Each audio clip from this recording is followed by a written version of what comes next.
Greetings, everyone. Pete Pardo here from Sea of Tranquility. Welcome to another episode of Ranking the Albums and in the co-captain's chair. Once again, Mr. Grant Arthur is here from the Contrarians and Grant's Rock Warehouse. What's going on, man? It's good to be back on the show. Nice to see you. Just busy, busy, busy. Busy, busy, busy. We are well hmm oiled. We've already been talking for a half hour before we record button. Once No, again, you know, just two guys talking music, how right? that's what it is. We're just talking music. We're here just trying to turn you on to stuff that maybe you haven't heard before. That's right. That's right. And today's band from Fairfax, Virginia, a band that I had always heard the name, but I never really started listening to them till very, very recently. And I've heard Grant talk about them and a couple other people on the channel talk about them. Artful Dodger is the band. Here is a compilation of their first three albums. Artful Dodger, the complete Columbia recordings, because their first three albums were on Columbia Records. Yep. Major label signing here, right? So Yep. some of you might. Power pop greatness, some Power say. pop greatness, yeah. Power pop, hard rock. Yeah, they kind of did a little bit of everything. Here are the first three albums, the Columbia albums.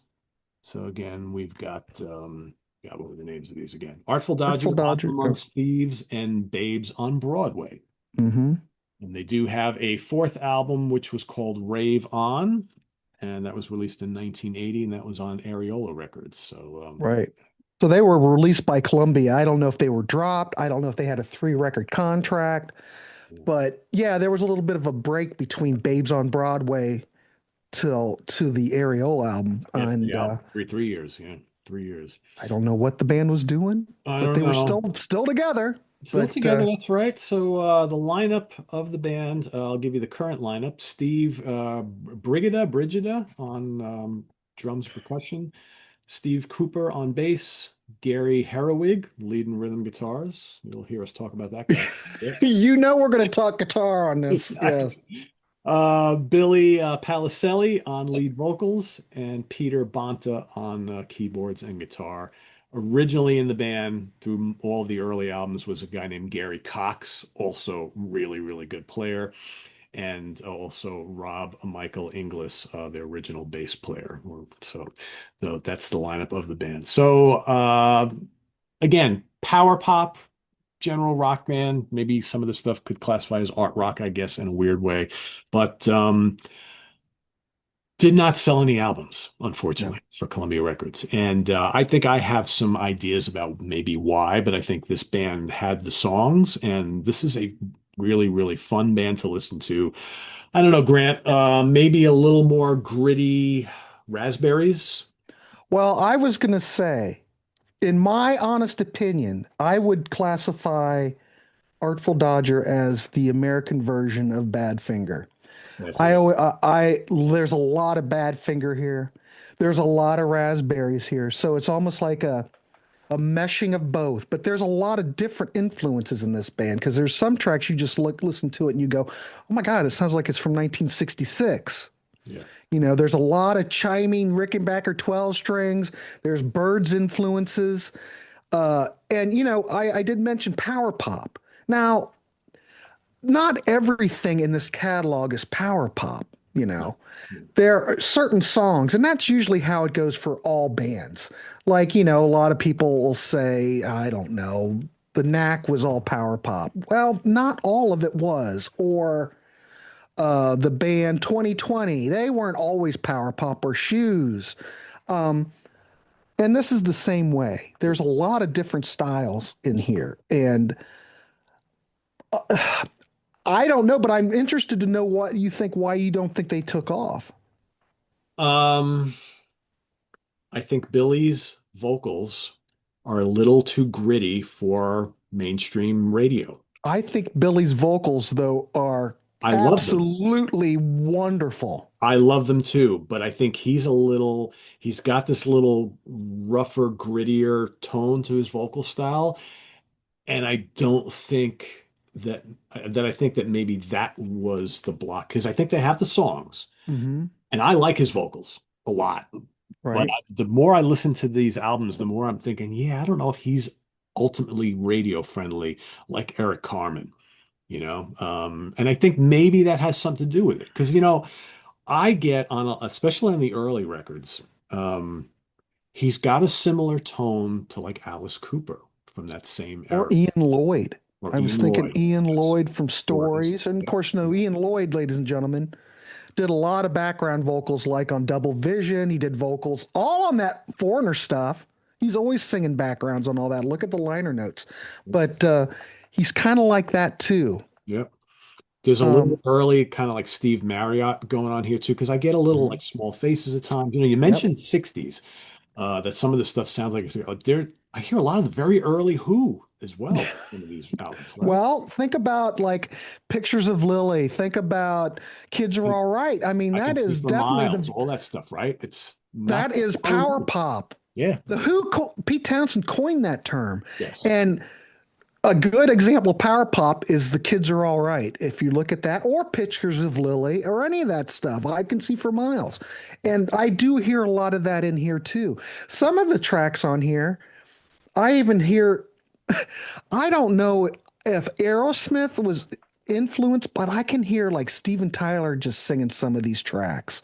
And I can almost hear like a little sprinkling of Aerosmith. I know it just sounds odd, but it just seems like it's a hodgepodge of And is various that the things. Jack Douglas influence because he did produce a couple of these albums?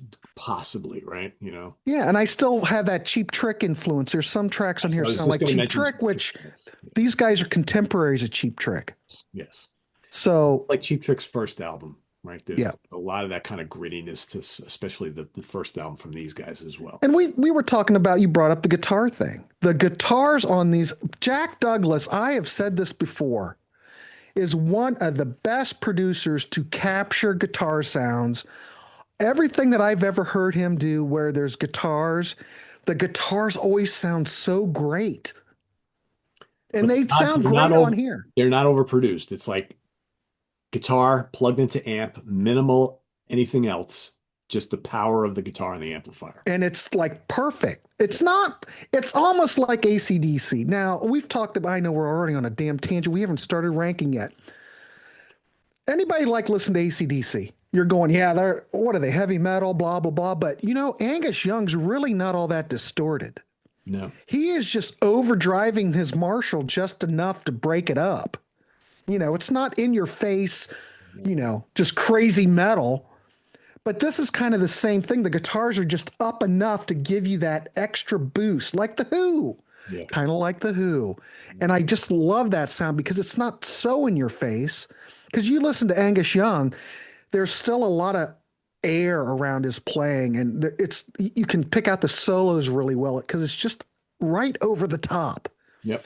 And this is very similar to that in tonality, even though these guys have a different sound than Angus Young. Angus Young is really a world unto just it's Angus Young. You hear him, you know exactly who it is. But the guitars are really well recorded here, just like AC/DC. Yep. And I don't know where I was going with that. I just kind of went on a tangent. But what I'm saying on a guitar, if you're looking at it from a guitar point of view, it's a very nicely sounded, recorded guitar album. And I think that has a lot to do with Jack Douglas. I think so. Yeah, it's kind of like he's in a way has got a kind of But look at the Aerosmith. Those guitars, like you listen to Toys in the Attic, you listen to Rocks. Joe Perry and Brad Whitford, their guitar sounds are absolutely just killer. yeah, yeah, really good. Really And good. you kind of lost that out of the 70s because it was a different world. And the way they recorded, we are on it. I'm sorry. We have to talk about this though. This captures that era really well, you know? But the Aerosmith albums, those some of the best guitar sounds ever recorded, Oh yeah, I think. they're simple and pure and just they just Simple and pure, and there's something great about that. yep. And this is like that. So Yep. if you dig that kind of stuff, Yeah, not that they sound like Aerosmith, but no, the they kind of don't. But it's the way that these albums are recorded. There's like a an earthiness or rawness to these records that I think yes. work. It's not overproduced at all. And that was one of the beautiful things of the 70s, I think. Yeah, yeah, I think there's some of the greatest recordings that ever come out. And I think we're going to include these in here as well. yep. So I think I've just went on a tangent enough. There So we I'm gonna, go.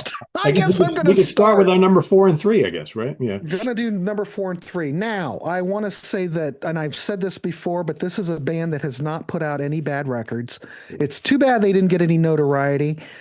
And some of these records, I was telling Pete right before we started that I had changed my ranking. And I'm going, God, this just has to be number one. Anyway, so my number four, I'm going to go with Babes on Broadway, 1977. This has a lot, this doesn't have Jack Douglas at the helm. Very robust production on here. They're really trying to go more to be more creative. I'm not sure if it totally works. And I think on this record that I think the band was in a lot of turmoil. Not exactly sure why, but I was reading something about that. And I'm just thinking maybe this is their third album and they're just going, well, we can just throw in the maybe this was their last record for Columbia and they thought, well, let's just take it up a notch. But I hear a lot more filler on here. And it seems like the album kind of runs out of steam on side two. You know, Loretta, Ada, Admin, Stomp. I don't know. It's okay. I don't think this got that good of reviews back in the day, but it does have Dick Wagner on here. And it does have Steven Tyler on. Look, the balloons, damn it. Every time we talk Steven Tyler, we get balloons. Anyway, but Steven Tyler, they were brought in. So the band was a little bit like, why is the producer bringing in extra help and stuff? You know what happens when you bring in Dick Wagner. He's Yeah, like a fixer. that's right. He's like the guy in Pulp Fiction, like Harvey Keitel. He I tell fixed. exactly. Yes. So anyway, and that caused a lot of internal tensions, and Cox quit the band. You know, but that's okay. That's okay. So what does this album sound like? Well, starts out with "Can't Stop Pretending," which was written by Cox. It's very British sounding. The way I find this record, it sounds very British. I kind of get like a Pretty Things vibe out of it. Punchy riffs. It's kind of got theatrical flair. It leans more to AOR than power pop. And I don't think there's that much power pop on here. All Right's the next track. Crunchy guitars. Again, we don't have Jack Douglas on here, but the guitars sound great. Kind of has a Mott the Hoople feel to me. Great hooks. It does have power pop energy here, but I think this is a fine track. Who the World got ringing acoustic guitars. It's got lush strings. It kind of reminds me, ladies and gentlemen. I swear to God, this sounds like late '60s Bee Gees, and that's not. I'm not saying that's good or bad, but it's a little bit overblown, but kind of like late '60s Bee Gees was overblown. And you know what I put in my notes? What? Also reminds me a little bit of ELO, Andy L.O. which you could say 100%. sound a little bit like late 60s Bee Gees, right? So yeah. Yep. Well, you could look at the end of the Bee Gees '60s, late '60s, and almost ELO could pick right up from there. Yep, yep, yep. It is what it is. Um, let's see. Bye Bye Love, I wrote. Very British vibe. And I noticed on this band, I don't want to call it gang vocals, but it seems like a lot of the band's all singing at once. I'm going to butcher his name. I'm just going to Paracelli. Paracelli. I don't know if it's a wall of Paracelli doing all the vocals or it's the band, but it seems like there's a lot of gang vocals, and we're not even in the '80s. Palicelli, Palicelli. Palicelli. Sorry for that. Words are hard Sorry, sometimes. Billy. Sorry, Billy. Sorry, I'm just calling Billy. All I need is more AOR. You got slide guitars. You got Robin Zander kind of vocals on here. Solid rocker, but it's a shift from the power pop stuff. So anyway, I don't have to go on and on. I think that the songwriting's not quite as coherent as before. There's a lot more experimentation. And I can kind of tell they might have been disillusioned at this point. Their career's not taken off. This is the third Columbia album. I don't know. It's still not a bad record. There's a lot to it that's great. All right,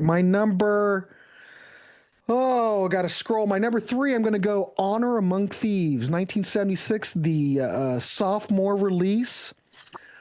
This has a little bit more of a harder edge than I find that was on the debut. The debut, I think, is more poppy. Now, some of you may like this better. I'm not saying it's good or bad. I'm just saying it's a little bit grittier, more Stones-like, I'd say. maybe, possibly. Um, see, again, I hear a lot of Cheap Trick. I hear a lot of Badfinger. I hear a lot of Raspberries. Not as much on the first album, but definitely. Honor Among Thieves, great opening track. Cheap Trickish. It's raw, garagey kind of feel. Jack Douglas's guitar sound I wrote on here because I think he either co-produced it. He I'm trying to co-produced, he remember. co-produced it, He yeah. composed post blah, blah, blah, words are hard. He co-produced it with Leonetti, I think. Eddie Anyway, Leone. Yep. but still, I can tell that Jack is involved because of that guitar sound that I just absolutely. I could listen to these records all the time just for the guitars, and the bass sounds really good. Like the next track, Not Enough. Very prominent bass up in the mix. And this album is very dry sounding. There's not much reverb. Only reverb that I really hear is like on the vocals. But overdriven guitars. This is just good rock and roll, you know? It's this track, I think, Not Enough is power pop to the core. The drum's great. The drummer, you mentioned the drummer before, great, great player. The band's really a good, as far as players go, they're all very great.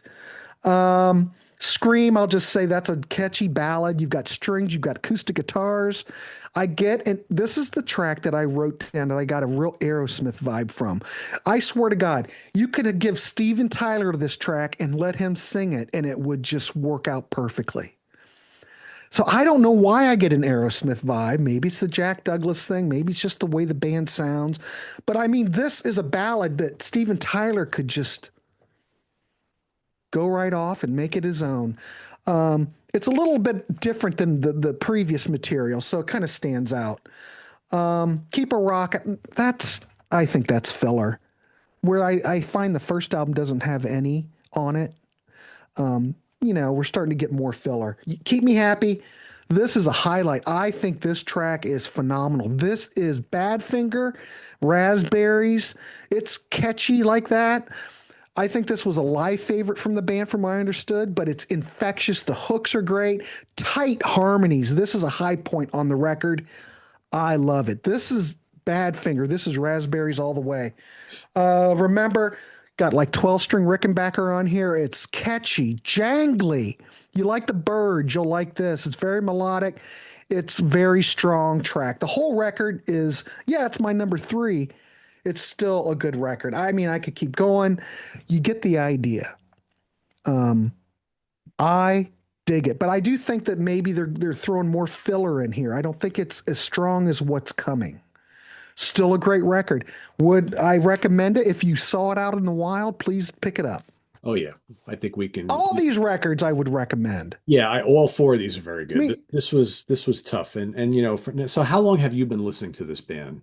Holly, someone turned me on. I think Ken, Ken, one of your faithful watchers. I think Ken's the one that turned me on Oh, to it. Ken White, yeah. Ken White Okay. said, "Grant, you'll love this Artful Dodger." Because it was one of those bands that slipped through the cracks for me. I never, in Ohio, I mean, I was into Cheap Trick and all that, but Artful Dodger, I don't remember any kind of promotion. They never got any played on the radio, Nope. Nope. nothing. And he said, "You've got to." I hope it's Ken. I think it was Ken. Sounds like something Ken would turn me on to. And I checked it out, and he's totally right. Just excellent stuff that just slipped through the cracks. Yeah, yeah, I would agree. So to me, all four of these albums are well worth having. They're very enjoyable. For me, there's not that much that separates them all. So you kind of feel bad putting something at number four. But when you're talking about four very solid to very, very good albums, it's like, something's got to go somewhere, right? So we're not saying any of these suck at all. These are No. all well worth having. My number Yep. four is going to be Rave On from 1980, their fourth release on Areola Records. It's some really good stuff on here. I just think maybe the other three albums connect a little bit more with me. Um, She's Just My Baby, catchy, rootsy pop. Really like it. It's got harmonica, which I don't like so much, but it's got Well, but it fit. I think for that it song, fits the though, song. Yes, yes. it's not overpowering. It just No. kind of adds to it. Yeah, I think it's fine. I knew you were going to mention that. Yeah. I knew you were going to Of mention the course. How could I harmonica. not, right? How could I I not? knew it. It's got the But 12-string acoustic guitars, got the jangly electric guitars. To me, it's like if you like a lot of the singer-songwriter type stuff from that time period, or certainly like Tom Petty or Bruce Springsteen, Yeah. what they were doing right around the turn of the decade there. Very similar. It's a good song. Uh, Yes. it's a Lie reminds me of the Raspberries. It's like more up-tempo Raspberries. I get a lot of Raspberries and Badfinger in this band, quite. Yep. Really good song. You got So Afraid. It's kind of like an emotional ballad. Billy's vocals sound really good. It's got piano. Again, it's got that Raspberries feel to it. Get in Line is a great raunchy hard rocker. And again, the Aerosmith thing, the Cheap Trick's first album, that sort of sound, Hmm. really good. Yep. Great guitars. Come Close to Me is total power pop. Really good song. Vocal harmonies, amazing. Rickenbacker 12 strings, Exactly. Badfinger, Raspberries feel, chimey, catchy melodies. Yep. This I wrote on my notes was quintessential pop rock. I Yes. mean, power pop. If you want a definition of power pop, Come Close to Me, I think could be in the dictionary. Yeah, it's really good. It's really good. Yeah. I don't want to see her as very memorable. I'm not big on the ballad Forever, but I will say A Girl, La La La Mhm. is really good. And that reminds me of Piper. It reminds me of the early Baby stuff. Yes, because we haven't mentioned those two bands at all. And I get a little bit of that. And again, it's 1980, so it makes You've perfect. done a Piper show, haven't you? Yes. Damn it. I'd love to talk Piper. At least I Oh, think I darn. have. Maybe I haven't. Let me I check don't on know. that. Maybe I Well, have not done it. you better if not, we're gonna do it now Yeah, exactly. because that's another one of those bands. Yeah, yeah. It's That's right. We'll circle back around, kids. yeah. Well, I'll check while you're talking about. A girl, La La. I just want to mention. I'm just jumping onto this. Very Bad Finger, and you know what? It kind of has a Stones vibe to it. Some of them. Did you hear? Do you hear any Stones on that too? Like I don't late know if I don't. '60s? Maybe on that, I hear Stones in other spots on these albums. Okay. Yeah, there's this kind of like that kind of like laid back, kind of in the pocket looseness, just cranking out rock and roll that permeates a lot of these albums. That's the weird thing about this band. It's like you really, we've now mentioned what 10 bands that you could get some Yeah. vibes from with this band. Yeah. That doesn't mean that they're not original because they are, but there are little things here and there throughout their albums that if you like any of these other bands, you'll really appreciate this band, I think, because they're treading on ground we've heard before, but yet it's all Artful Dodger. It's It's very unique. same thing with Cheap Trick. It's Yeah. they tread on ground we've heard before. I mean, Cheap Trick is darn near a carbon copy of Roy Wood, The Move. If you listen to any of that stuff, Oh yeah. they loved the Yardbirds, they loved The Move, they loved the Beatles, obviously. And I think Artful Dodger is the same way. They take all their influences and it just kind of bubbles to the surface, even though it does come off as very original. You Right. know, they do have an original sound that makes them stand out, like Cheap Trick. They use as an example. Yes, 100%. So don't get put off by the fact that we're mentioning like all these bands because Now that just gives you a it's different, just reference points. Yeah, but right? if you like a lot of these bands we've mentioned, I think you'll really dig these guys. So yeah, that's my number four. Again, Rave On is very, very good. Oh My yeah. number three is going to be Honor Among Thieves, their second album. Again, I really like this. I think the opening title track, like you mentioned, is really good. Again, I Hmm. get a Piper, maybe early Billy Squier solo vibe from that. Really good. The guitar work from Cox and Herwig is exceptional. And I think, again, to bring the Who back again, I think both of these guys have this rhythmic sense that's very similar to the mentality of a Pete Townsend early on in the Who's career. So really, really good. And I mentioned here also there's a Keith Richards vibe going on. There's something happening here that's very Stonesy as well. So Well, you mentioned the guitar interplay between both players. They bounce off each other. It's like Brad Whitford, Joe Perry. It's like, there are just certain guitar team. I'm going to say guitar teams. I think I can say that, but they play off each other, and each one has a certain tonality. But when they bring them together, when you listen with headphones on, you'll hear it's it. just it's like ear candy to listen to these guys play off each other, Yep. and you get a lot of that here. You get a lot of it there. I get the Stonesy thing on Not Enough, Yeah. which is a really good rocker. They do a cover of Keep a Knockin', which is kind of interesting. It's Well, this is what filler. I look at that as yeah, filler. it wasn't needed. It's interesting. The guitar work is good, but I would have rather heard another original song. So it's like, whatever. Um, Remember, that's okay. Scream is a ballad, that's okay. Yeah. Hey Boys, I like a lot. That's really good. And I think Dandelion's a good ballad. Good Fun is a great pop song, great guitar solo. I think for me, there's some really strong material on this album. A couple tracks don't really move me all that much, but overall, I really do like it. It's my number three. I think there's enough. The stuff that's great on here is really, really good. So I would recommend it. And the production is very good. So Yeah. it's my There first you go. two. All right. All right. Oh, now see, I've scrolled and now I've lost my spot. Uh-oh. All right, my number two. We are going to be totally I opposite. have not done the Piper episode. Well, then mark that down. Yes. Yeah. Okay. All It's only right. two albums, but it'll be fun talking about it. So, Oh, I could talk Piper all day. yeah, it's a great band. Great band. All right. We need to do that because, God, I love that stuff. All right. Anyway, number two, ladies and gentlemen. And I fixed this ranking. This was my number one, but then I went, God darn it. See, we're going to hear this stuff way different. And this might be why this band's so great. My number two, I'm going with the debut I can't say it, Artful Dodger. 1975 Columbia. This is a knockout. This is catchy riffs, harmony. Um, most of this is power pop, I would say. That record, bad album cover. I wouldn't have bought it for the album cover. Uh, No, like, yeah, like what do you call that? It's like, are they trying to be Poco, right? It almost looks like it could be a Poco album or something like that. mhm.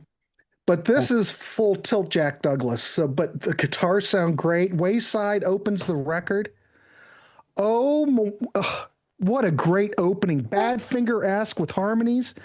The chorus is wonderful. The ringing guitars set could a that high be their best bar. song? Could that be their I greatest song? It could be I think so. because the way it starts out, it just kind of brings you in, and you just kind of go, "Wow, listen to that riffage." Yep. The vocals are great, very emotive. Uh, it is a perfect power pop kickoff, It is. top notch. Here you go. You know it's right.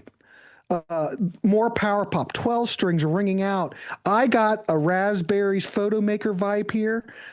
I really got a Photo Maker vibe here. It was really incredible. The jangly guitars, the upbeat melody here, it is a standout. The production is crisp.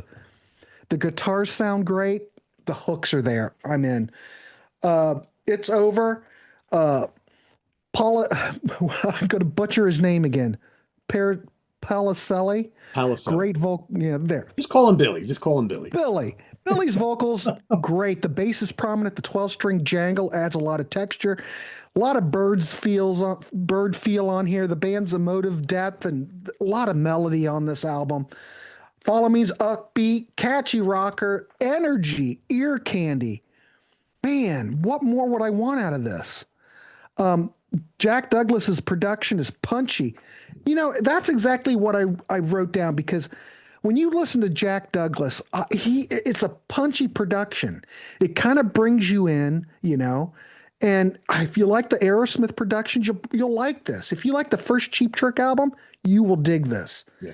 Yeah. So, Long Time Away to me sounds like a Raspberries track, but it's like a Wally Bryson track. It's not an Eric Carmen track. It's hooky, it's concise, it's a good record, but I'm listening to it, I'm going, yeah, it sounds like the Raspberries, but it's not Eric Carmen Raspberries, it's Wally. It sounds like a Wally track. I'm cool with that. Think, great straightforward rock, great Douglas production, gritty leads. Man, it's raw. A little less melodic than the other tracks, but it really hits home. I'm in. I like it. Silver and gold, very British sounding. Almost get like a Firefall vibe to it. The guitar has like a George Harrison type guitar solo on it. Great harmonies. It sounds great. Ladies and gentlemen, I'm sold. So I like it. I mean, I can keep going. You're getting the idea. Very Badfinger, very Raspberries, but it's still very unique and makes Artful Dodger their own entity. But man, there's so much influences here, and they just know how to take them. And one other note that I wanted to make because I know we're going to talk about it. The song "Waiting Place." I almost got like a sweet vibe, a Procol harem thing kind of thing on that one. I don't know. I love the whole record. I think it's a great record. It is. It I is. put it at number two. It was my number one, but there's just something about that other record that I like. Okay. Well, tell us a little bit about it. Yeah. So my number one, I'm gonna go with I'm gonna go with Rave On. Final album? Now, what I like about it, we don't have any Jack Douglas here, No. but we've had like a 4 year or 3 year layoff. It's like they looked at that third album and went, well, I don't know. We've got a new member. Maybe they felt more psyched up. More into it on this one because it sounds like, hey, to me, it sounds like Artful Dodger is back. It's much more of a return to the debut album when I hear it. More power pop, very polished production, catchy songwriting, performances all stand out. Guitars sound great as well. Um, she's just my baby. Oh my God. Return to the debut power pop vibe. Harmonies, chimey guitars, catchy riffs, blah, blah, blah. You know, I've heard it. It's very Badfinger esque. Uh, Paracelli's vocals top notch. It's a lie. I call this track, it seems very 1965 to me. Catchy, good songwriting, and it really channels that mid 60s British invasion pop. Jangly guitars, tight harmonies. It's nostalgic, but the production, I really dig the production on this record, and they self produced it. Go figure, kids. Um, so Afraid, I think this is one of the best tracks. It's piano driven, it's a ballad, but man, he sounds great singing it. Ringing guitars, and it's got a dramatic build up, and it evokes that whole feeling of Badfinger. Uh, I like it. Get in line, straightforward rocker. I mean, you've already talked about it. I think that there's no filler on this record. The sequencing's really good. It makes me want more. Now or Never Mind, I kind of get a rock pile vibe to it, kind of a pub rock energy to it. Lots of Rickenbacker 12 string, lots of great guitar sounds. But I think that this, as an album, I think it's more cohesive because the first album, you'll have more tracks with more variation. But for some reason, I just think that this really works better as an album. And it's as their swan song. It just makes me wish they produce more records. But, well, whatever, it is what it is. Uh, I like it. I like the guitar. I like all the 12 strings on it, the chimey melodies. Oh, I love it. God, I love this record. And it just got this never was only released on vinyl. And I was going, well, jeez, you can get it because in 2024 they released it to like Apple Music, Spotify, so you can go get it that way. But there was never Never a CD. a digital release. They did put it out. They had some kind of event at the Agora in Cleveland, or I think, and they had CDRs of it, and they passed it out to the people that attended.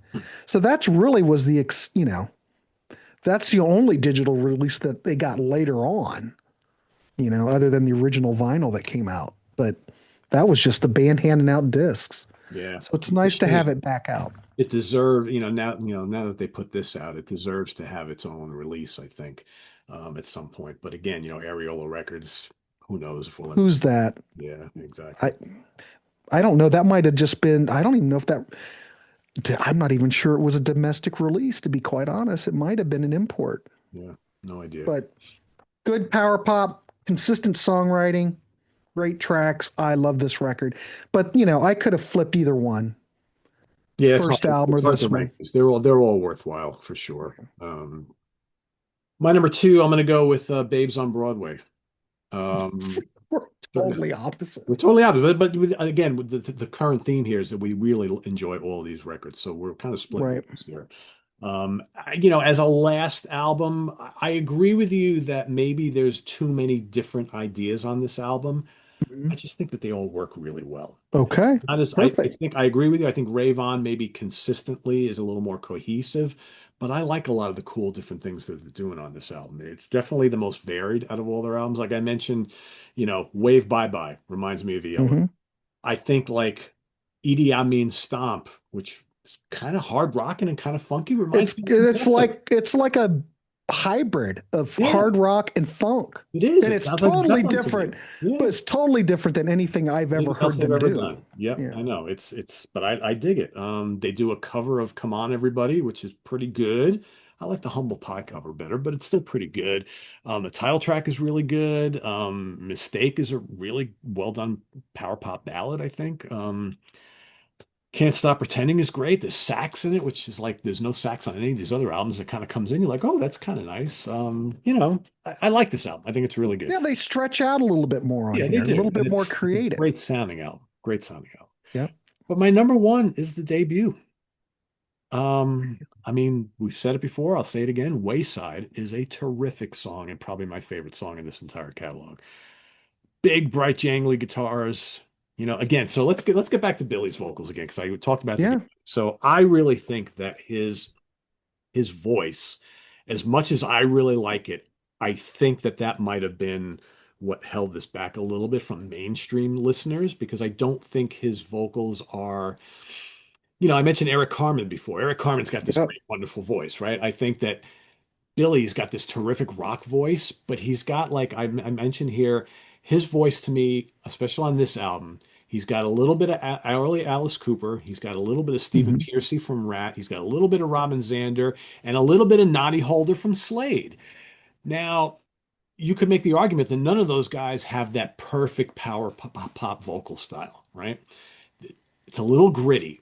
We all love it. Us rockers love it. Well, I think Robin Zander can sing anything. Yeah, really. Yeah, true, true. But Stephen Pearcy, Alice, Noddy, you're not talking about classic singers there. We love Well, them, but Only Women Bleed, I think, is a fine performance from Alice. Now, a absolutely. ballad, I'm But just throwing it out that there. that's an outlier though, Grant, you know what I'm saying? So, but But I I think he think sounds great. yeah, You oh know yeah, what I mean?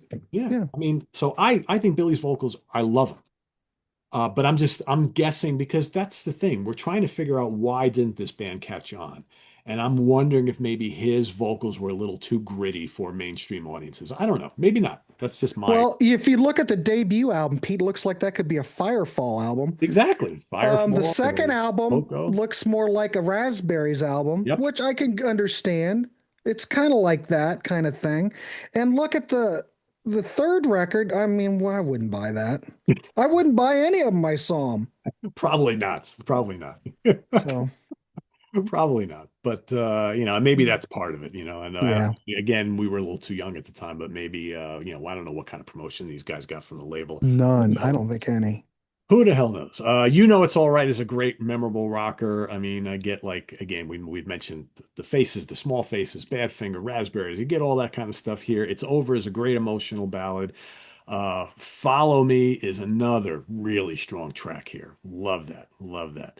Long Time Away is kind of them doing the little boogie thing. It's still fun. Think rocks. Again, I'm hearing like the up-tempo stuff from like Billion Dollar Babies by Alice Cooper. So there's a little bit of that kind of like hard rock, garage rock thing going on here as well. Silver Yep. and Gold, really nicely done for like just a soaring pop ballad. Really, really good. Things I'd like to do again. It's just so memorable. So memorable. Waiting Place is groovy. New York City might be my least favorite track on the album, but it's still good. Overall, great stuff here. Yeah, A I didn't talk about New York City, but I got like a kind of reminded me of the Kinks, little late bit. 60s Kinks, and some Yep. of maybe the Faces, Yep. Yep. kind of a little bit of that. It's kind of like a, nod to the late 60s. At least I find it that way. Yep. Weird choice to close the album, I think. But otherwise, it's fine for what it is. But yeah, I really Yeah, like it. it's fine for what it is, but that's not, if I was going to sequence it, I wouldn't No, I end would with definitely not that. put it there because me, it's my least favorite song on the album, and I'm just inclined to skip it because it's okay, but nothing spectacular. The rest of the album is really, really good, really good. So yeah, this is a good band, everybody. Don't miss out on these guys. You can get this pretty inexpensively. This was released in 2017 by Columbia, and Yeah, I think this is on who released was this Real Gone? God, I can't see it. Real Gone Music in conjunction with Columbia. Yes. So yep, And they also Real Gone, put out those Cheap Trick, those three albums with 76 to 80 or whatever, and then 80 to the 80s and then the 90s. That's a good yep, set. So they put out and the sound quality on here, it's really good. You won't be disappointed. And for those of you who, know next to nothing about this band and likely won't find much information on this band, the booklet is absolutely fantastic. So you get all the information you need, all the history of this band is all here, at least the Columbia albums, right? You get lots of photographs and stuff. Yeah, All of us junkies for physical media love stuff like this. I I know. mean, this is the reason why we buy this stuff, right? In many cases. So, Oh, and we have it so bad. oh, it's God, I horrible. swear to God. What am I going to do with all this stuff? That's not what we're going to do with all of it. What are our families Well, going to do when we're no longer around? uh, yeah. Yeah, that big pot will be parked in front of our properties, and like they'll be like dumping it all in there. No, geez, don't say that. God, I'd probably jump out of my grave. Wait, don't. Don't try and get some money for it, please. Yeah, at least get some money out of it. Oh well, it I is would what it rather it is. go to someone who could appreciate it. That's why I'm desperately trying to find someone who, when that day comes for me, would like to inherit my mess of however many thousands Your of library my library here, because I'm hoping archives. someone would love it. That's what it needs. It needs the love because there's so much history here. You would hate to see that find its way into a trash, I'm with you. Yeah. So anyway, that's our Yeah. ranking. I guess our next one will be Piper, probably sometime in early mid-November, because I've already got the schedule pretty full for the next couple of weeks. So it's an easy one. Well, Grant, we should do Piper. Definitely. I tell you what, Grant, and we can decide right now because we talked about it. Why don't we do we'll do two episodes. We talked about doing the Jafria album, so why don't we just do Oh, that? definitely. So you want to just do that, and Piper will be our next two. We'll do them. Yeah, we could just crank both of those out. Yeah. Although there is like a new Jafria album that has come out with, and again, I don't know what that's comprised of. So it's, I guess, stuff from the vaults or whatever. Hmm. We don't have to include it. I don't have it. So, Oh, you don't have it? You need no. it. Oh, Yeah. you got to have it. Yeah. Oh, it's great. Oh, you do have it. Okay. All Oh, right. 100%. Jafria, of course. All right. I love Jafria. The label was supposed to send it to me. I haven't gotten it, so I may just go get it anyway. But Bastards, no, I don't bastards. get it. Yeah. No, we have to include it. Okay. All right. All right. So I'll go, I'll put it on my radar. I'll go out and order it this week. Yeah, we can just do both of those, crank both of them out. Yeah. So that's what will be coming next from the both of us. We've got Piper and Jafria. In the meantime, between now and then, God, I'm trying to figure out. So we've got Agent Steel, I believe, is coming up next week or the week after. Maybe it's the week after. I'm trying to remember what's all coming up. I got so many on the schedule. We got Agent Steel. We've got the Swedish band Heat is coming up. I should just go look at my damn spreadsheet, right, and stop. Yeah, look at the spreadsheet. Look at the spreadsheet, Pete, because it's all right there. Stop flying at the seat of your pants. I know that I do that all the time, all the damn time, I should say. And if it ever loads, here we go. All right, so here's what's coming up. Next week is Tease along. So we're doing a Oh, Canadian show on Tease along with Martin Popoff and Guitar Hack. That's coming up. That's next week. yeah. Martin loves teas. Yeah, as do I. So, and then I'm new to the band, so he got me into Oh, Tease. So yeah, so mhm. Tease is coming next. Then Agent Steel is on the whatever that next Sunday is. Then we've got Iceberg, a very cool Spanish fusion band that George Lamy and I will be doing. Then after that is Heat with myself, Rich Catino, and Stephen Reed. And then I don't have anything on the schedule after that. So my guess is you and I will be in early November to do Piper Perfect. and Jafria. So that's what's coming up, Mm, guys, in the Pencil it in. future. Yep. There's other stuff planned too. Got Hellstar coming up. Got Virgin Steel coming up. I'm going to do some kind of ranking of Wasp coming up, and got this whole stack of Bee Gees CDs that I've been accumulating sitting here. So maybe Grant, you might be interested in a top 10 of the Bee Gees at some I point. could probably, I mean, what era are we talking? Top 10 of the entire catalog. Oh, yeah, I could do that. Yeah. So, and I'd like to circle back to Earth, Wind, and Fire at some point too.